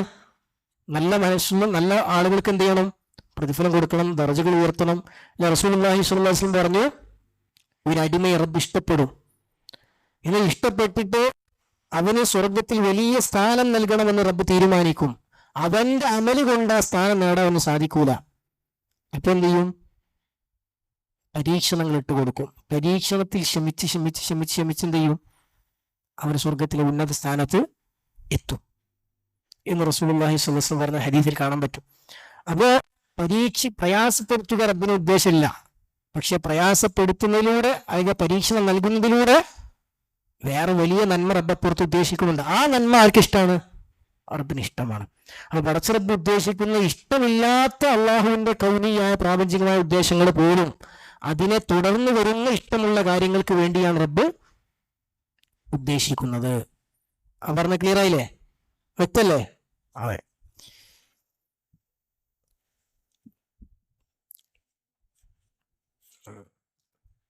അപ്പൊ അള്ളാഹു സുബ്ഹാനഹു വ തആല അതുപോലെ ഇഷ്ടപ്പെടുന്ന സുപ്രധാനമായ ഒരു കാര്യമാണ്, അള്ളാഹുവിന് വേറെ ഇഷ്ടമുള്ള കാര്യമാണ് അള്ളാഹുവിന്റെ അസ്മാഉകൾ, അള്ളാഹുവിന്റെ സിഫാത്തുകൾ, അതിന്റെ പ്രതിഫലനങ്ങൾ പ്രകടമാവുക എന്നുള്ളത് റബ്ബിന് ഭയങ്കര ഇഷ്ടമാണ്.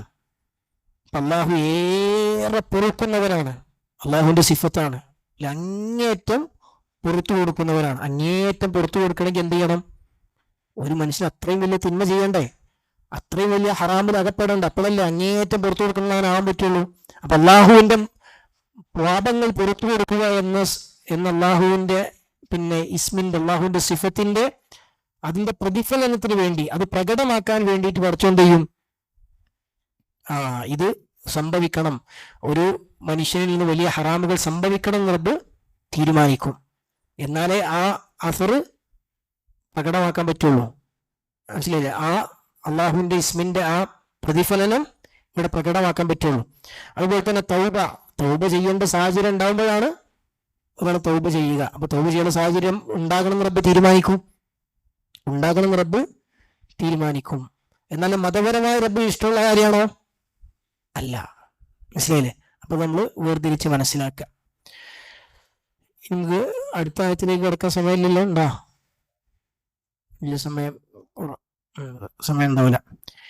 ഇനി അടുത്ത് പിന്നെ കിതാബ് തൗഹീദിൽ കൊടുത്ത അടുത്ത ആയത്ത് എന്താണ്? വലഖദ് ബഅസ്നാ ഫീ കുല്ലി ഉമ്മത്തി റസൂലൻ അൻ യഅ്ബുദുല്ലാഹ വജ്തനിബുത് താഗൂത്ത്. ഒരു വർക്ക് തരാം അടുത്ത ക്ലാസ്സിലേക്ക് ചെയ്തു വരാൻ എന്ന് പറഞ്ഞാൽ കണ്ടെത്തി വരാൻ. വലഖദ് ബഅസ്നാ എന്ന് പറഞ്ഞാൽ എന്താ അർത്ഥം? നാം നിയോഗിച്ചു, അല്ലെ? നാം അയച്ചു എന്നുള്ള അർത്ഥം. ഈ ബഅസ് എന്ന് പറഞ്ഞാൽ നിയോഗിക്കുക എന്ന് പറഞ്ഞാൽ അതും നമ്മൾ നേരത്തെ പറഞ്ഞ പോലെ പ്രാപഞ്ചികമായി പടച്ച റബ്ബിന്റെ നിയോഗമുണ്ട്, മതപരമായ പടച്ച റബ്ബിന്റെ നിയോഗവും ഉണ്ട്. പ്രവാചകന്മാരെ പടച്ചോ നിയോഗിച്ചു, അത് പ്രാപഞ്ചികമാണോ മതപരമാണോ? മതപരമാണ്. എന്നാൽ ശിക്ഷയുടെ മലക്കുകളെ പടച്ചോ നിയോഗിച്ചു, പ്രാപഞ്ചികമാണോ മതപരമാണോ? പ്രാപഞ്ചികമാണ്. അപ്പൊ ഇത് രണ്ടും വേർതിരിച്ച് നമുക്ക് ഖുറാന്റെ ആയത്തുകൾ ബഅസ്ന എന്ന് പറഞ്ഞ പ്രയോഗം ഖുറാൻ നമ്മൾ എടുത്തു നോക്കിയാൽ, ആ പ്രയോഗം വരുന്ന ആയത്തിൽ എടുത്തു നോക്കിയാൽ അതിൽ ചിലത് പ്രാപഞ്ചികമാണ്, ചിലത് മതപരമാണ്. അപ്പൊ അതിന് രണ്ടിനും ഉള്ള പിന്നെ ഉദാഹരണങ്ങൾ കണ്ടെത്തി വരിക അടുത്ത ക്ലാസ്സിലേക്ക്. ശരിയല്ലേ? ബഅസ്ന എന്ന് പറഞ്ഞ ആയത്തുകൾ, ഖുറാനിലുള്ള ആയത്തുകൾ നോക്കുക, ബഅസ എന്നുള്ള പദം വന്ന ആയത്തുകൾ നോക്കുക, അതിന്റെ അർത്ഥം പരിശോധിച്ചാൽ അർത്ഥത്തിൽ നമുക്ക് മനസ്സിലാവും ഇത് പ്രാപഞ്ചികമായ നിയോഗമാണോ മതപരമായ നിയോഗമാണോ. അതിന്റെ അർത്ഥം വായിച്ചാൽ, ഇനി അർത്ഥം നോക്കിയിട്ട് മനസ്സിലാണെങ്കിൽ അമാനി തഫ്സീർ വായിച്ചാൽ അത് മനസ്സിലാവും. അർത്ഥം വായിച്ചാൽ തന്നെ വളരെ മനസ്സിലാവും, അല്ലെങ്കിൽ അമാനി തഫ്സീർ നോക്കിയാൽ അത് മനസ്സിലാവും. അപ്പൊ അങ്ങനത്തെ 1-2 ഉദാഹരണങ്ങൾ അടുത്ത ക്ലാസ്സിലേക്ക് എന്ത് ചെയ്യുക? കണ്ടെത്തി വരിക. ഇൻഷാ അല്ലാഹ് സമ്മാനം ഉണ്ടാവും. ബറക്കല്ലാഹു ഫീക്കും. അല്ലാഹു സുബ്ഹാനഹു വ തആല യഥാർത്ഥ വിശ്വാസം, സലഫ് സാലിഹുകളുടെ അഹ്ലുസുന്നയുടെ വിശ്വാസം ശരിക്ക് പഠിച്ച് മനസ്സിലാക്കി അത് പ്രകാരം ജീവിതം ചിട്ടപ്പെടുത്താനുള്ള തൗഫീഖ് നമുക്ക് നൽകി അനുഗ്രഹിക്കുമാറാകട്ടെ. വ്യതിയാനങ്ങളിൽ അകപ്പെട്ടു പോകാതെ ശരിയായ അഹ്ലുസുന്നയുടെ ആദർശത്തിൽ അടിയുറച്ച് നിലകൊണ്ടുകൊണ്ട് ദുനിയാവിൽ നിന്ന് വിട പറഞ്ഞു പോകാനുള്ള മഹാ തൗഫീഖ് അല്ലാഹു സുബ്ഹാനഹു വ തആല നമുക്കും നമ്മുടെ മാതാപിതാക്കൾക്കും സത്യവിശ്വാസികൾക്കും നൽകി അനുഗ്രഹിക്കുമാറാകട്ടെ. അല്ലാഹു സുബ്ഹാനഹു വ തആല നമ്മിൽ നിന്ന് വന്നുപോയ എല്ലാ തെറ്റുകുറ്റങ്ങളും അവന്റെ മഹത്തായ കാരുണ്യം കൊണ്ട്, പാപമോചനം കൊണ്ട് വിട്ടുപുറത്തു മാപ്പാക്കി അനുഗ്രഹിക്കുമാറാകട്ടെ. അല്ലാഹു സുബ്ഹാനഹു വ തആല നരകശിക്ഷയിൽ നിന്ന് നമ്മയും നമ്മുടെ മാതാപിതാക്കളെയും നമുക്ക് വേണ്ടപ്പെട്ടവരെയും കാത്തു രക്ഷിക്കുമാറാകട്ടെ. അല്ലാഹു സുബ്ഹാനഹു വ തആല അവന്റെ അതിമഹത്തായ ഔദാര്യം കൊണ്ട്, അവന്റെ കാരുണ്യം കൊണ്ട് അല്ലാഹു അവന്റെ ജന്നാത്തുൽ ഫിർദൗസിൽ അമ്പിയാക്കളുടെയും സ്വാലിഹീങ്ങളുടെയും സിദ്ദീഖുകളുടെയും ശുഹദാക്കളുടെയും കൂടെ നമ്മയെല്ലാം, നമ്മുടെ മാതാപിതാക്കളെയും നമ്മുടെ ഉസ്താദുമാരെയും നമ്മുടെ ബന്ധുമിത്രാദികളെയും ഒരുമിച്ച് കൂട്ടി അനുഗ്രഹിക്കുമാറാകട്ടെ. വസല്ലല്ലാഹു വസല്ലം അലാ നബിയിന മുഹമ്മദിൻ വൽഹംദുലില്ലാഹി റബ്ബിൽ ആലമീൻ. സുബ്ഹാനകല്ലാഹുമ്മ ബിഹംദിക അഷ്ഹദു അൻ ലാ ഇലാഹ ഇല്ലാ അൻത അസ്തഗ്ഫിറുക വഅതൂബു ഇലൈക്. അസ്സലാമു അലൈക്കും.